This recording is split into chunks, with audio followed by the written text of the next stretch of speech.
Okay, let's unpack this. Imagine a single deep dive taking you from this mountaintop revelation, divine stuff, right down to, well, taxes. A really practical problem. Yeah. Today, we're diving into Matthew chapter 17.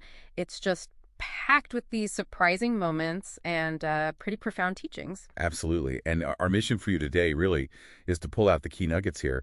We'll look at how this, incredible spiritual power shows up, what having faith really means, and even how divine wisdom sort of connects to everyday life. Yeah. Hopefully you walk away with some aha moments. Definitely a richer understanding. Right. So our journey kicks off high on a mountain.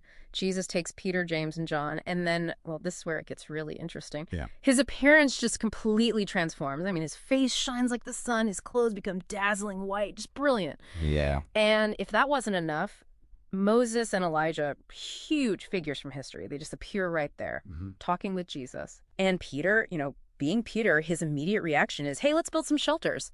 It feels so human in the face of all that divinity, doesn't it? It absolutely does. And what's fascinating is what happens right then, while Peter is still talking, Yeah. a bright cloud covers them.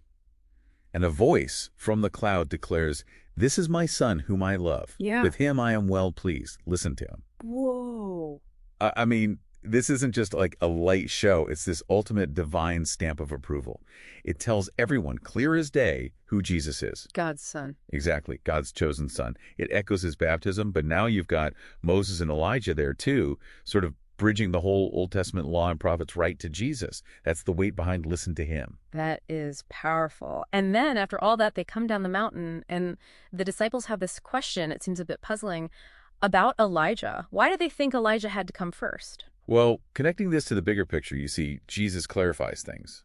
He says effectively, Elijah has already come. He's talking about John the Baptist. And he explains that just like John suffered, the Son of Man is also going to suffer. So it's this unexpected way prophecy gets fulfilled, not with, trumpets and fanfare, but through humility, suffering even. And he uses that term again, Son of Man. For listeners who follow this, remind us why Jesus uses that specific term so often here. Right. It's very deliberate. It links back to Daniel's prophecy. It connects his humanity with his divine authority, and also, crucially, this coming suffering. It's preparing them for a Messiah who isn't just a conquering king, which is maybe what some expected, but also a suffering servant. That was a challenging idea. Okay, so the mountain reveals his divine nature, and then immediately the valley reveals something about faith. Or maybe the lack of it. Exactly. They come down from this incredible revelation, and boom, they meet a desperate father. His son is suffering terribly, seizures, and the text says demon possession. Yeah. And the disciples, they tried to heal him, but they couldn't. Jesus then confronts them, calling them an unbelieving and perverse generation. Pretty strong words. Very strong. And Jesus just immediately rebukes the demon, and the boy is instantly healed. Right there. Amazing. Which leads to that really important question the disciples ask him later, privately.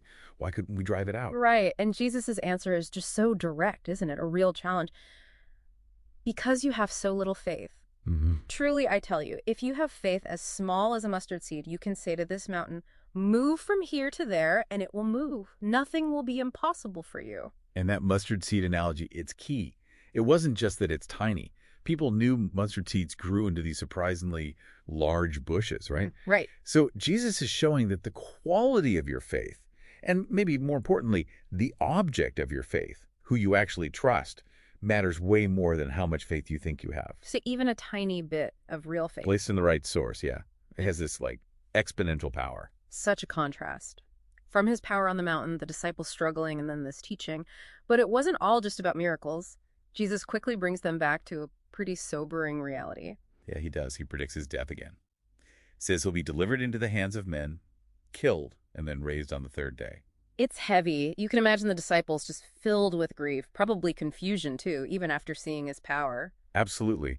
And then, almost like whiplash, there's this quick switch to something super practical. The temple tax. Exactly.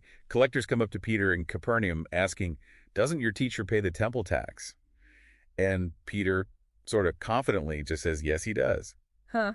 Yeah, Peter jumping in.